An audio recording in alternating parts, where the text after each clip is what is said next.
I think each piece of music has three lives. One is when it's in the composer's mind, at which point it is, by definition, perfect. Then comes the difficult labor of getting it out onto a piece of paper so that others can play it. This is the part that is the most difficult part of its existence. Once it's actually written, if the piece of music has coherence in meaning, there is enough common tradition among musicians that fishing it out, it's time-consuming but straightforward. So you try to figure out what the composer was dreaming, not necessarily what he wrote. If you can get the sound that suits the piece, it then starts its third life, which is as a performed, recorded work for public consumption.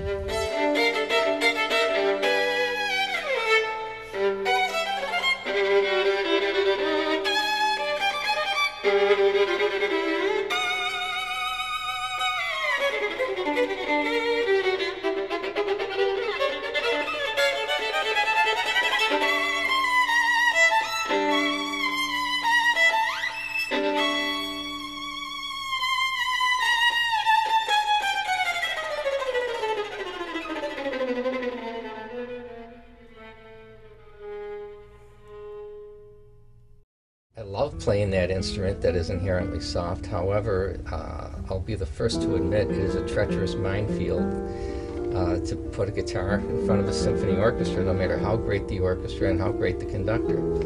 And the responsibility on the composer is enormous to make that work. And I must say, in the case of working with Michael, that he has been most accommodating for any changes and suggestions that are going to make this thing produce the result that we're all hoping for. In the years that I worked with jazz musicians, the spirit of letting go of things that you're attached to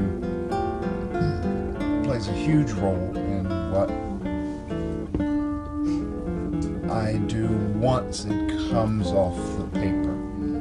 But I do feel like I've given a lot of room to everybody to contribute, and it really makes a huge difference in the product.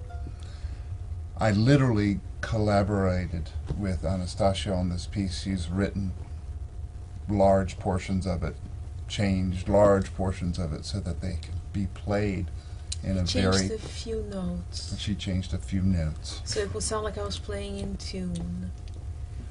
An illusion I try to maintain. I am surprised by just how magical music is. It always strikes me that when you play great music, it is so much more real than reality.